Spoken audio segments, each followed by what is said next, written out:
হযরত ওমর রাদিয়াল্লাহু তাআলা আনহুর স্ত্রী ডিভোর্স এবং তারেক রহমানের সিনেমা দেখা দুটি বিষয় কিভাবে একই হেডিংয়ে কম্বিনেশনে আসতে পারে, অনেকের প্রশ্ন জাগতে পারে। পুরোটা দেখলে নিশ্চয়ই আপনাদের কাছে একদম পানির মতো পরিষ্কার হয়ে যাবে। আপনারা খুব ভালো করে জানেন হযরত ওমর রাদিয়াল্লাহু তাআলা আনহু ছিলেন ধর্নাঢ্য, নেতৃত্বস্থানীয়, নেতৃত্বের গুণাবলী সম্পন্ন এবং অত্যন্ত বিলাসী জীবনযাপন করতেন।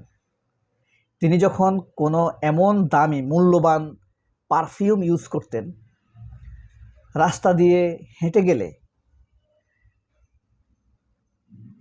কয়েকদিন যাবত এটার গন্ধ থাকতো, অনেকে কয়েক ঘন্টা বলে।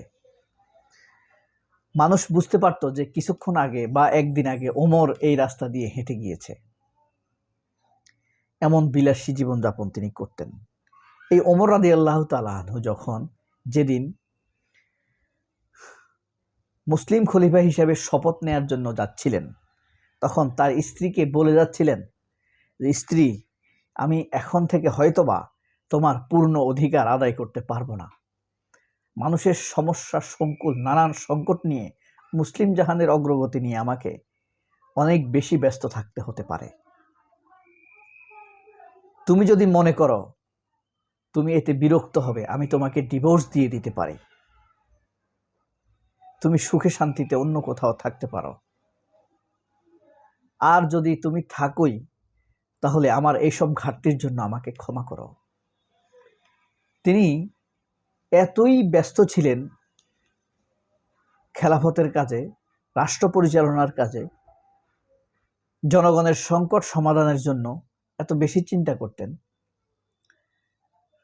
তার যখন মৃত্যু হয়, তিনি যখন শহীদ হন, মৃত্যু হওয়ার পরে তাকে যারা গোসল দিয়েছিল তারা বলেছিল ওমর রাদিয়াল্লাহু তাআলার চামড়াটা হাড্ডির সাথে লেগেছিল, এত চিকন হয়ে গেছেন, এতটা শুকিয়ে গেছেন তিনি,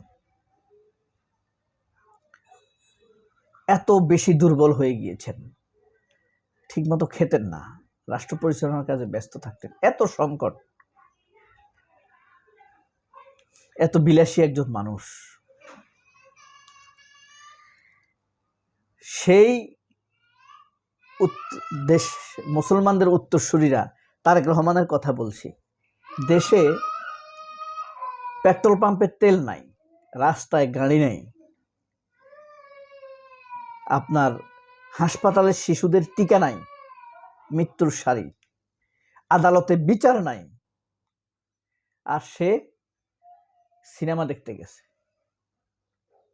হলিউডের সিনেমা দেখতে গেছে। সিনেমার নাম কি বললাম না, আপনারা জানেন। আবার এটার সুবিধা নিছে বনলতা এক্সপ্রেস প্রযোজক। মানে বনলতা এক্সপ্রেস তো একটা বামপন্থী কমিউনিস্টের, শাহবাগীদের সিনেমা। তারা এটা নিয়ে শাহবাগী, মানে বাংলাদেশের পত্রপত্রিকাগুলো তো শাহবাগী, তারা নিউজ করছে তারেক রহমান বনলতা সিনেমা দেখতে গেছে। বনলতা এলারা এটার মার্কেটিং করছে একদিন।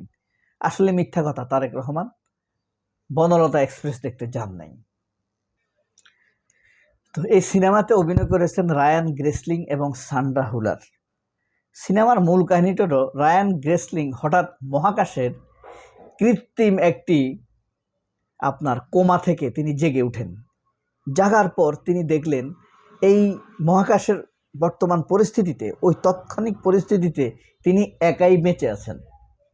যখন রায়ান গেসলিং বাঁচার কথা বুঝতে পারেন এবং তিনি বুঝতে পারেন যে এখানে তিনি, তার আস্তে আস্তে মনে হতে থাকে তিনি একটা স্কুলের বিজ্ঞানের শিক্ষক এবং তিনি একজন রোগী, তিনি আসলে একজন রোগী লোক। তো রায়ান গ্রেসলিং এর সাথে নায়িকা ছিল মূলত সান্ড্রা হুলার। সান্ড্রা হুলারকে আপনারা দেখেছেন। সান্ড্রা হুলার এই বৃদ্ধ নায়িকা অনেকটা, সে ভালো অভিনেত্রী, খুব বয়স্ক নায়িকা। তো তারেক রহমান এই সিনেমাটার খরচ কত জানেন? $241 মিলিয়ন, মানে 24 কোটি টাকা, 2400 কোটি টাকা বাংলাদেশি টাকায়, $24 কোটি, প্রায় $26 কোটি। অনেক টাকার বাজেটের ছবি। অলরেডি ইতিমধ্যে এই সিনেমাটি $421 মিলিয়ন আয় করে ফেলেছে, অর্থাৎ যা খরচ হয়েছে তার দ্বিগুণ ইনকাম করেছে। এখন কথা হলো, এই সিনেমাটা তারেক রহমান এই সময় দেখার কারণ কি? যেই জাতি রাষ্ট্রীয় দায়িত্ব নেয়ার আগে যাদের পূর্বপুরুষ স্ত্রীকে ডিভোর্স দিতে চেয়েছিল যে আমার অনেক দায়িত্ব, অনেক কাজ, আমি দায়িত্ব পালন করতে পারবো কিনা, সেই ভয়ে, আল্লাহর ভয়ে সে আবার খলিফা হারুনুর রশিদের একটা গল্প বলি আপনাদেরকে। একদিন খলিফা হারুনুর রশিদ শুনতে পেলেন এই দেশে, তার রাজ্যে এমন একজন লোক আছে বাগদাদে, যে নাকি ঘোড়ায় দৌড়তে থাকবে, ঘোড়া দিয়ে খুব দ্রুত দৌড়বে, একটা সুই আকাশে ছুঁড়ে মারবে, তার হাতে সুতা থাকবে এবং ওই চলন্ত অবস্থায় সুইয়ের মধ্যে সুতা ঢুকাবে। তো ওমর হারুনুর রশিদকে বলা হলো, খলিফা হারুনুর রশিদকে বলা হলো, আপনি কি তার খেলাটা দেখতে চান? হারুনুর রশিদ বলল, হ্যাঁ দেখতে চাই। তো তারা আসলো, মানুষ ভিড় করলো সেখানে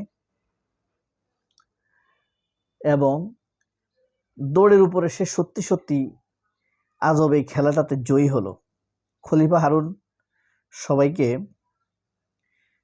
তার সহকারীকে বললেন তাকে 50,000 দিরহাম পুরস্কার দাও। 50,000 দিরহাম দেওয়ার পর এবার নির্দেশ দিলেন তাকে 100 বেত্রাঘাত করো। সবাই আশ্চর্য, 100 বেত্রাঘাত কেন করবে? পরে খলিফা হারুনুর রশিদ বললেন, সুইয়ের মধ্যে সুতা ঢুকানো, এটার পিছনে সে কত পরিশ্রম করেছে এই দক্ষতা অর্জন করতে। এই পরিশ্রম যদি সে মানুষের সমস্যা সমাধানের জন্য করত, তাহলে কত মানুষের সমস্যাই না সমাধান হতো, তাই না? সে এটা না করে সে তার সময়ের অপচয় করেছে। মানুষ সবচাইতে বেশি সময় ব্যয় করবে, পরিশ্রম করবে মানুষের সমস্যার সংকট সমাধানের জন্য, সেটা না করে সে করছে সুই মধ্যে সুতা ঢুকানো, একটা মেয়েদের কাজ, ঘরে বসে বসে করবে। তো এইটা করে সে সময় নষ্ট করলো, মানুষকে এই খেলা দেখাচ্ছে, টাকা ইনকাম করছে, মানুষেরও সময় অপচয় হচ্ছে। এই কারণে তাকে 100 বেত্রাঘাত দেয়া হলো। এখন আমাদের দেশের এই সংকট, যেটা আপনারা সবাই জানেন, ঘরে বিদ্যুতের সংকট, পাম্পে তেলের সংকট, রাস্তায় গাড়ির সংকট, মানুষের খাবার নাই, রোগী শিশুরা মারা যাচ্ছে এখন, এই যে টিকা নাই, এগুলার কোনো কিছু না করে তিনি সিনেমা দেখতে গিয়েছেন। কেন গেলেন? এটা একটা প্রশ্ন না? কারণ হলো, কিছুদিন পরেই তারেক রহমান বাংলাদেশে ইসলামপন্থীদের উপরে চরম অত্যাচার নির্যাতন শুরু করবে। তিনি যে একজন আধুনিক মনা, সেকুলার, এটা প্রমাণ করার জন্যই তিনি সিনেমাটা দেখেছেন। আগামী 2 মাসে তিনি আরো অন্তত 4টি সিনেমা দেখবেন, আপনারা খেয়াল রাখবেন। শুধু সবাই অনেক ভালো থাকবেন। আল্লাহ হাফেজ, আসসালামু আলাইকুম।